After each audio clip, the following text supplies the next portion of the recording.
इन तमाम लोगों ने ये बात कही कि रीट के पद बढ़ने चाहिए। रीट के पद क्यों बढ़ने चाहिए, उसके पीछे हमारा एसएफआई का ये साफ तौर पे मानना है कि पूरे राजस्थान के अंदर 64,500, उनमें से 3,500 स्कूलें सेकेंडरी है और सीनियर सेकेंडरी स्कूलें 12,500 है। बाकी 48,500 8वीं तक स्कूलें हैं। उनमें अभी पूरे राजस्थान के अंदर 4,50,000 स्वीकृत पद है अध्यापकों के, उनमें से 3,70,000 वर्किंग में है। अभी हम देखें राजस्थान सरकार के शिक्षा सलाह दर्पण का हमारा पोर्टल है, उस पर 57,000 राजस्थान सरकार ने अभी 10,000 पद इंक्रीज किए हैं। उनके अलावा सेकंड ग्रेड के अंदर, उनके अलावा फर्स्ट ग्रेड के अंदर बहुत सारे पद खाली है।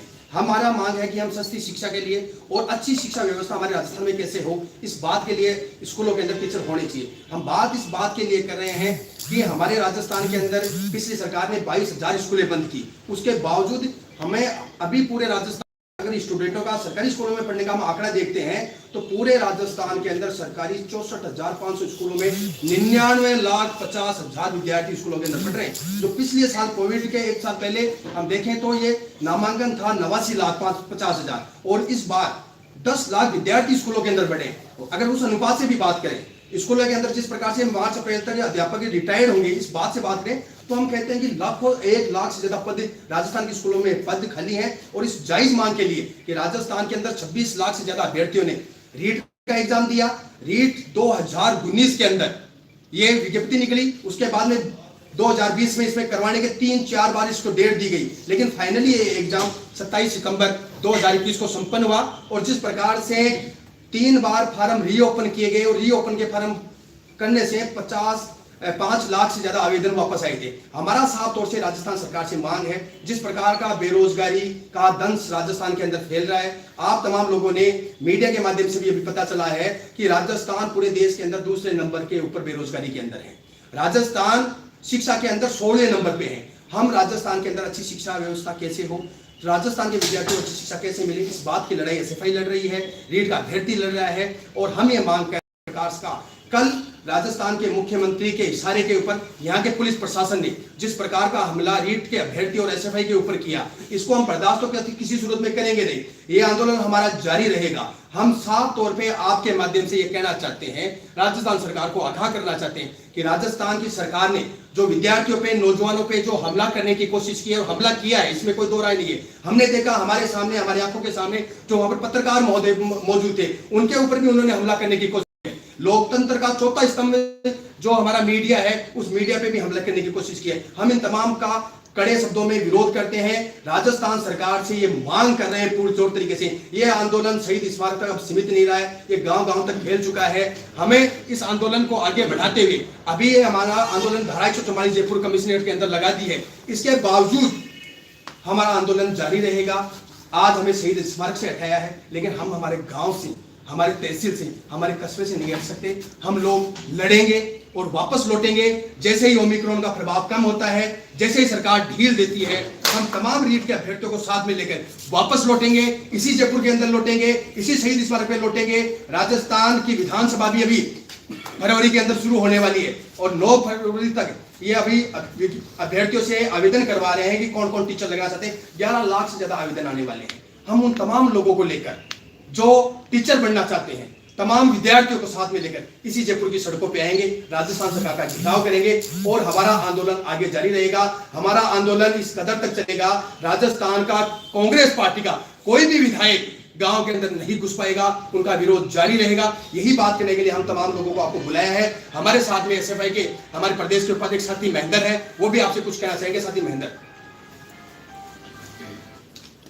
पत्रकार साथियों, जिस तरीके से हमारी लड़ाई सस्ती शिक्षा की और रोजगार की, जिस तरीके से राजस्थान के अंदर सरकारी स्कूल पिछड़े, जिस तरीके से राजस्थान के अंदर बेरोजगारी बढ़ी, आज BEd, BA, BSc, BCom, MCom, BTech, MTech, LLB, LLM, IT, ANM, GNM किया विद्यार्थी जो आत्महत्या करने के लिए मजबूर है। रोज चिट्ठियां आती कि हम मरने वाले, हमें रोजगार नहीं मिल रहा। इन तमाम सवालों को लेकर के हम लड़ रहे थे और रीट पद 50,000 की बात को लेकर के हम लड़ रहे थे। हम खंडन करना चाहते हैं मुख्यमंत्री महोदय का, प्रेस कॉन्फ्रेंस में वो कह रहे कि इनकी मांग जायज नहीं है। हम कहना चाहते हैं कि आपकी सरकार के अंदर अभी आपने कॉन्फ्रेंस में जो हमारे को हंसते ठिठोलते हुए हमारे पर जो तंज मारा है कि वो बेफालतू वाले लोग हैं। हम कहना चाहते मुख्यमंत्री महोदय, आरएस के एग्जाम हुए आपकी सरकार में, आपने पद बढ़ाए। अभी रीट का एग्जाम में हम मांग कर रहे थे, अभी जो वीडियो का एग्जाम हुआ, एसआई का एग्जाम हुआ और पटवारी का एग्जाम हुआ, इन तमाम एग्जामों में आपने पद बढ़ाए। तो सवाल इस बात का आता है, जब आपने इसके रीट के पद क्यों नहीं बढ़ाए, क्यों बढ़े पद, ये सवाल जरूरी है। हम भर्ती में क्यों पद बढ़ाना चाहते हैं? 3 साल तक 31,000 पर ड्रामा किए, आवेदन कितनी बार करवाए गए, और ईडब्ल्यूएस के नाम पर ड्रामा किया गया, एमडीएस के नाम पर ड्रामा किया गया, विकलांग कोटे पर ड्रामा किया गया। 5 लाख आवेदन दोबारा जब फार्म खोलेंगे, ओपन किए गए, 5 लाख दोबारा फार्म भरे और कहा कि ईडब्ल्यूएस वालों को 3100 नौकरियां हम अलग से देंगे और इनके पीएस को देंगे और सबको देंगे। परंतु जब बात आई तो ये बात से मुकर गई। हम कहना चाहते हैं, जिस तरीके से हमने कल शांतिपूर्वक बैठे थे, गाइडलाइन ये थी रात्रि 11 बजे से लेकर के 5 तक कर्फ्यू रहेगा, 144 रहेगा। सुबह ऐसा क्या हो जाता कि 144 लगा दी जाती। अचानक जब हजारों को इकट्ठा कर करके मुख्यमंत्री महोदय बिना मास्क प्रेस कॉन्फ्रेंस कर सकते हैं, जब इनके विधायक, अभी शमशेर बालू जी का प्रोग्राम था, 3 एमएलए आए थे, किसी एमएलए के मास्क नहीं था। ये बोलती तस्वीरें हमारे पास हुआ भी है, हमारे लिए हम बात करते हैं, रोकने का प्रयास करें। कल सबसे बड़ी बात ये, कल जो हमले किए हैं विदाउट ड्रेस में, पुलिस ने, सिविल के लोगों ने हमारे ऊपर हमले किए, सैकड़ों की टुकड़ियां आई हैं सिविल के अंदर और सिविल के अंदर पिटा। हम कोई नहीं, जो हमारे दर्द को कोई लिख रहा, जो हमारे दर्द की बयां कर रहा। लड़ाई 2 तरीके से लड़ी जाती है, एक तो सड़क पर लड़ी जाती है और एक कलम से लड़ी जाती है। कलम की क्रांति ने जिस लोगों ने हमारी आवाज बढ़ने की कोशिश की, उन लोगों पर हमले हुए। साथी कुलदीप चांद और भी साथी हमारे पत्रकार साथी थे, कुणाल था, उनको एक पत्रकार साथी, उनका नाम नहीं पता, हमारी बस में हमारे सामने लात घुसों से पिटा गया। हमें तो पीट रहे थे, कैमरे छीने। अब पत्रकारों को जुड़ा, ये लोकतंत्र की हत्या साथी है। ये लड़ाई किसी को बड़ा बनाने के लिए नहीं है, ये लड़ाई सस्ती शिक्षा के, रोजगार की। जिस तरीके से राजस्थान के अंदर बेरोजगारी बढ़ी, राजस्थान पूरे देश में 2 नंबर पर आया, राजस्थान के अंदर 16 नंबर पर शिक्षा पर चला गया। हम कहना चाहते हैं कंपैरिजन करे सरकार अन्य राज्यों से, केरला 1 नंबर पर क्यों? इसलिए हमारी लड़ाई रुकेगी नहीं। अभी 144 यहां लगाई, हमने घोषणा की है आज और अब भी कर रहे हैं आपके जरिए पत्रकार तमाम साथियों के। हम कहना चाहते हैं ये लड़ाई जारी रहेगी। गांव में इनके एमएलए को घुसने नहीं देंगे। जो भी कांग्रेस का प्रतिनिधि है, जो प्रधान है, सरपंच है, क्योंकि अच्छे दिन तुम्हारे आए। ये 3 साल बेमिसाल पर जो ड्रामा करे हो ना तुम, ये तुम्हारे आए अच्छे दिन, हमारे नहीं आए। तुम्हारे रिश्तेदारों का, तुम्हारे ठेकेदारों के आए, तुम्हारे एमएलए का है, तुम्हारे सरपंचों के आए, तुम्हारे प्रधानों के आए होंगे 3 साल बेमिसाल। आप जयपुर में जिस तरीके से धरना लगा करके बैठे हैं लोग, पूरे राजस्थान के अंदर, हर महंगाई के अंदर राजस्थान आगे, हर तरीके से पिछड़ता राजस्थान। कोई सवाल उठाता है उसको मार दिया जाता है, उसको पर मुकदमे लगा देते, धमकी दी जाती है, नोटिस निकाले जाते हैं। इसलिए 144 धारा जयपुर में लगाई। आंदोलन हमारा खत्म नहीं हुआ, ये आंदोलन 2023 तक चलेगा। इसलिए 2023 तक बोल रहे हैं कि 2018 में हमें झूठे आश्वासन देकर अशोक गहलोत जी ने हम पर हमले की कि हम हमारे सत्ता में लाएंगे, हम अच्छा करेंगे, बेहतर करेंगे, इसलिए हमें वोट दीजिए। और चुनाव में जीतने के बाद जिस तरीके से दादागिरी बढ़ी, सिर्फ बड़ा बने तो इनके खास लोग बड़े बने, राजस्थान की जनता पर हमले बढ़े। तो हम तो यही कहना था, राजस्थान की सभाई मजबूती से इनके खिलाफ लड़ेगी। यह लड़ाई अब जन आंदोलन बन गया। पत्रकारों पर हमले, जो आवाज उठाते हैं उन पर हमले, विद्यार्थी पर हमला, नौजवान, बेरोजगार, जो भी कोई सवाल उठाता, किसान सवाल उठाता, उस पर हमला हो जाते। ये तंज कसते हैं किसान आंदोलन पर, ये तंज कसते हैं उन पर, बीजेपी पर तंज कसते हैं, कसिए। पर आप क्या कर रहे हो साहब? आप क्या कर रहे हो? जब आपके खिलाफ कोई बोले तो उस पर हमला करवा देते हो। आप किसान आंदोलन पंजाब में मोदी पर बोल रहे थे कि प्रधानमंत्री को किसानों की बात सुननी चाहिए थी, प्रधानमंत्री को किसानों की बात में बात आना चाहिए। क्या हम आंदोलनकारी नहीं थे? आपके सामने हमें दुला करके पीटा, लात घूसों से हमारे बहुत सारे साथियों को गुप्तांगों पर चोट मारी है, वो बोल नहीं सकते कहां कहां चोट मारी है। हमारे सिविल लोगों ने बस में बिठा करके, चेस्ट में मेरे खुद के इन्फेक्शन था, छाती में लाते मारी, पत्रकारों को पीटा। इसे क्या साबित होता? ये लोकतंत्र क्या हम सही दिशा में जा रहे हैं? पत्रकार साथियों, मेरे बुद्धिजीवियों, यूनिटी बनाकर के इन गंदी व्यवस्था के खिलाफ हम लड़ना चाहते हैं।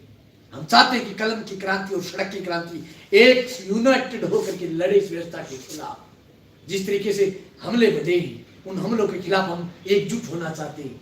हमारी लड़ाई जारी रहेगी। धारा 144 लगाई है जयपुर में, अचानक कैसे धारा लग जाती है, प्रश्नवाचक चिन्ह लगता है। आज और कहना चाहता हूं कुलदीप जी, तमाम पत्रकार साथियों में, मैडम, आज ट्वीट आया मुख्यमंत्री महोदय का, कह रहे इतना गंभीर नहीं है कोरोना। 6 तारीख को कोरोना गंभीर था, और ये राजस्थान में ज्यादा किसी में घुस गया। जहां चुनाव आते हैं, जहां बड़ी बड़ी रैलियां होती है, वहां कोरोना नहीं आता। इनके मंत्री, इनके विधायक बिना मास्क घूमते हैं, पब्लिक प्लेस में जाते हैं, और जब कोई सवाल उठाता है और उन पर कोरोना का दबाव देकर नोटिस निकालते हैं। ये चीज आपके सामने, पुलिस को द्वारा दमन करवाया जाता, और पुलिस वो भी वेशभूषा बदल करके आ रही कि वो इनकी वीडियो बना रही। जो किसी के पास में पत्रकार अगर कोई सच्चाई दिखा रहा, उसको रोकने का जो प्रयास किया जा रहा, ये कांग्रेस का अच्छा राज नहीं। इसलिए हम तमाम साथियों, एसएफआई ने कमेटी की बैठक करके, राज्य कमेटी ने, केंद्र राज्य कमेटी ने बैठक करके निर्णय लिया कि राजस्थान में गांव-गांव में विधायकों को घुसने नहीं देंगे, इनके पुतले जलाएंगे, इनका मजबूती से विरोध करेंगे, और जल्द विधानसभा सत्र शुरू होगा। हम जिले जिले में जा रहे हैं, जिले जिले में जाएंगे और विधानसभा घेरने का काम करेंगे। फरवरी के अंदर इनका शीतकालीन सत्र शुरू होगा। शीतकालीन सत्र में राजस्थान की एसएफआई बेरोजगार युवाओं को और छात्रों को साथ लेकर के विधानसभा घेरने का काम करेंगे। साथियों, अभी रीट को लेकर एसएफआई ने क्लियर किया है कि हम इस लड़ाई को जारी रखेंगे और मजबूती से लड़ेंगे। हमारे बीच में हमारे एसएफआई राजस्थान के सेक्रेटरी सतीश सोनू है, वो भी आपसे बात करना चाहते हैं।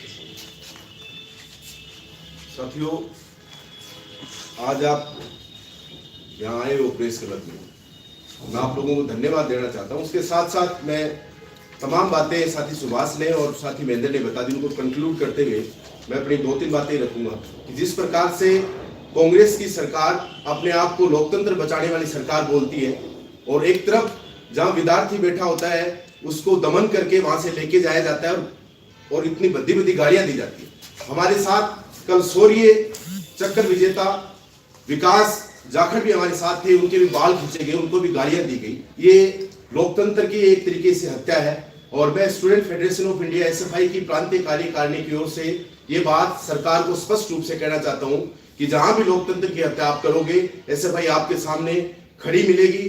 चाहे आप गोलियां मारो, चाहे लठ मारो, चाहे कुछ ही करो, एसएफआई जो है आपके सामने खड़ी मिलेगी। एसएफआई ताकत के साथ आपका विरोध करेगी। और ये कान खोल के सुन ले कि इनका कोई भी जनप्रतिनिधि गांव के अंदर जाएगा, उसका हम खुल के विरोध करेंगे।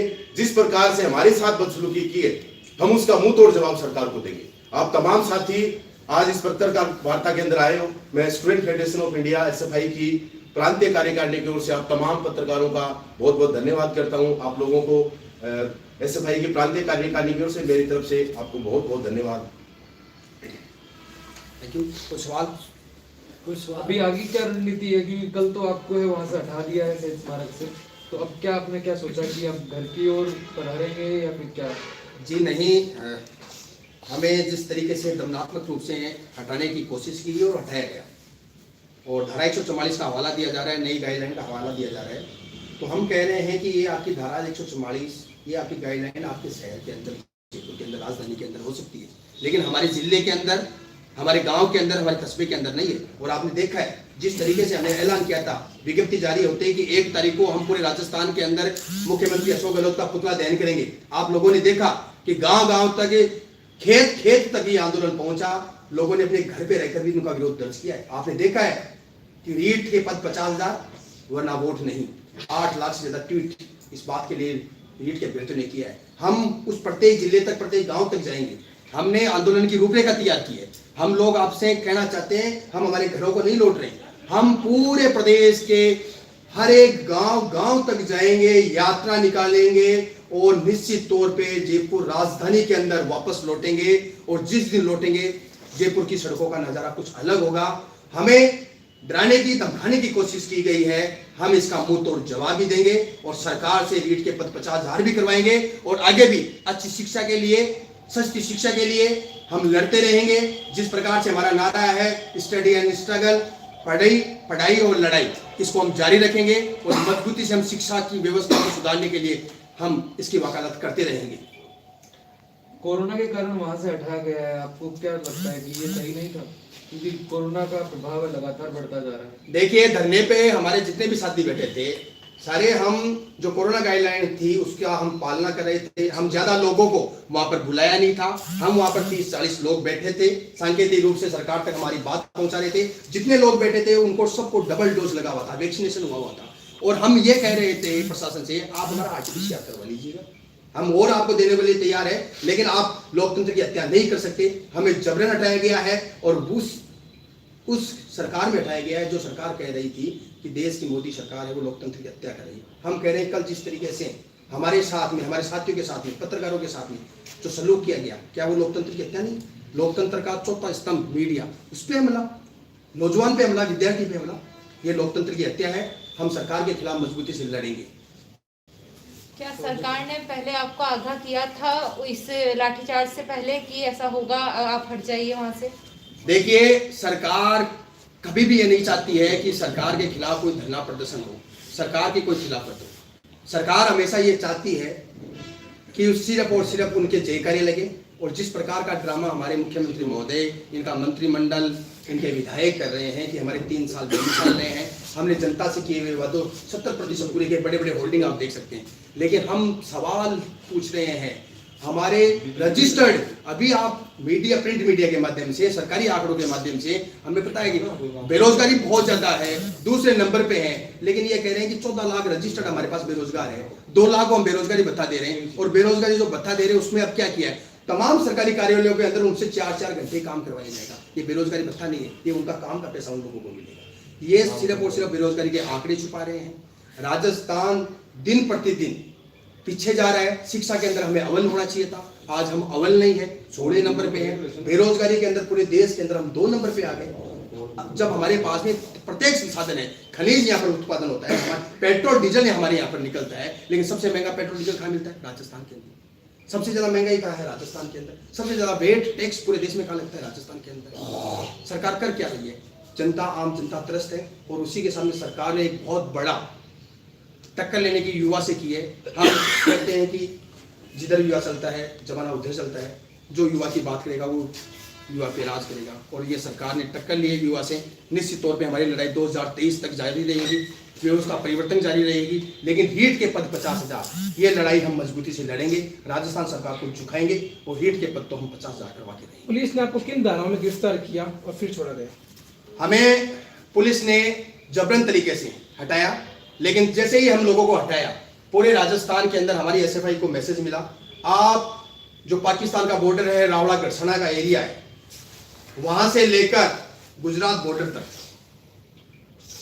जैसलमेर से लेके अलवर भाटपुर तक, हमारे लोगों ने, हमारे एसएफआई की एक प्रत्येक जिला कमेटी ने कल राजस्थान सरकार का पुतला दहन किया। हमें उठाने के तुरंत बाद में 3:30 बजे भी एक्शन हुआ और थानों का घेराव किया, एसपी कार्यालयों का घेराव हुआ है। उस दबाव के चलते तो हमें 151 में छोड़ा गया, लेकिन हमें छोड़ने के बाद में उन्होंने हम पे कोविड की धाराएं भी लगाई है, अलग से मुकदमा दर्ज किया है। और ये मुकदमे सिर्फ डराने और धमकाने के लिए होते हैं, लेकिन उनको पता नहीं है भाई जब नौजवान बात करेगा, हमारा भविष्य जब हमें अच्छा नहीं दिख रहा है तो आप हमें मुकदमों से नहीं डरा सकते।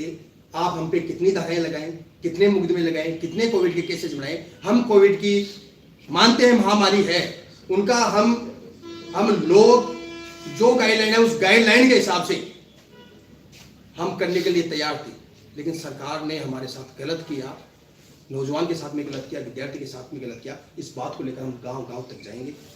ये बात आज क्लब हम लोगों से हम कहना चाहते हैं और ये आंदोलन को मजबूती से लड़ेंगे। Thank you.